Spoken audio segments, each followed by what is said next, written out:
Yeah. Oh, right. Yeah, Yeah, we yeah. have to protect kids. Yeah. They're like, save them for us. Well, do you guys know about that? The Dodgers organization is in hot water because they had a Pride Night. Sisters of Transparent Indulgence. Love I think that they're show. called. Yeah, it's great. I love it too. I love when the kids have to take it. But apparently there's this drag queen group that the Dodgers hired to come.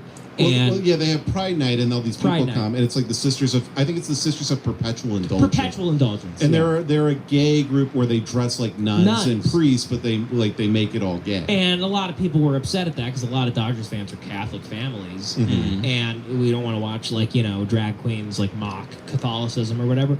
So there was a big uproar, and then they canceled it. And then just like yesterday, the Dodgers were like, "Okay, all right, we're not hateful. We're letting them in." So we should go to that night. Yeah, to Pride Night at the Dodgers. Pride Night at the Dodgers. Do you know how many fucking guys? You know how many guys named Edward that have LA tattooed on their forehead are going to be screaming at drag queens dressed like nuns? That's gonna kick ass. No, the guys in that field and falling down. Those types of guys. Yeah, guys from Mexican guys from movies about white rage will be there. That one guy who was the Mexican in every movie for 40 years. Yeah. The shaved head. The Bruce Almighty guy? Yeah. He's just coming up, he's like, "Yo, I was hired to fuck up gay people tonight." Hopefully Danny Trejo rides a horse into the stadium, leading the return of the king. Yeah, well, I said this on Haywatch one time, but for Dodger Pride Night, they just don't let Mexicans go to the game. That's what makes it Pride Night. That's a security check. Yeah. It's Dodger Pride. We're gonna blow up Chavez Ravine again. That's the thing that allowed white people to get to work faster. Yeah. Well, no. Chavez Ravine is where they built Dodger Stadium, and they blew. They just. You also told me they blew up a bunch of Mexican people's homes. They blew up Highland Park so they could put the 110 there, which is a go-kart freeway. So all these rich white guys could just hop in their Model Ts, just fly to work. That's where I got in a wreck. That's where a motorcyclist hit me, and I got in a 4-year lawsuit with. How do you talk about that a little bit? Because that was a crazy period of your life. Oh yeah. Well, I mean, I was. I happened to have been drinking at work. Yeah. And I was going to see our friend Clay. It was the one day you weren't drinking and driving. Dude. Weirdly. Yeah, I That's know. why you hit him. That's why you hit him. Yeah, you didn't have your faculties. You were off.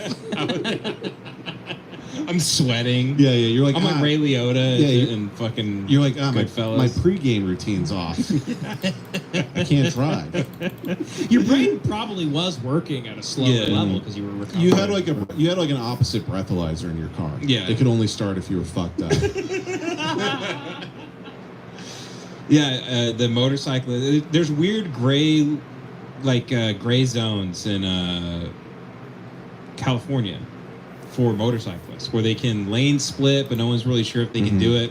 But regardless, they can kind of drive like Tron, but not at the same time. It's weird line rider shit. It's complete bullshit, by the way. I'll attest to that. I almost hit a motorcyclist every. They do this all the time. They fly through your middle lane. You're in you'll be in standstill traffic, and a guy will pass you going 80 between the lanes. Yep, they have no right. I mean, you should be able to hit them. They die constantly. They die all the time, and then the ones that live have all these lawyers set up in California, where then they sue the ever-loving fuck out of the person that happened to, be changing lanes slowly as this person's breaking the speed limit. Yep. But lane splitting, and it's on you, and you got to pay them way past what your insurance paid. But there's 10 lawyers who love motorcycles. They drive a motorcycle into the court. Yeah, exactly. Having a leather jacket over their suit. So you just didn't see one of these fucks flying by you, and you mildly I was changing lanes, and he was speeding, and he was passing me on the right-hand side, which if you're a motorcyclist, you're not supposed to do that shit. Yep. And he went, and he hit my rearview mirror, and I swerved back immediately. And he kept going, but he's one of these. So he never even fell? He's one of these where they get these crotch rockets, and they drive really fast, but they don't really know how to ride a motorcycle. So he kept going, and he was spooked from coming in contact with my rearview mirror. And he fell on his own. He kept going for maybe 7 more seconds, and then started. Clearly, he was shaking up. He started wobbling, and then he laid it down on the freeway. He started doing the 8-year-old going too fast on his bike. Yeah. Yes. Yeah. That I gay didn't know move. this. I thought you actually hit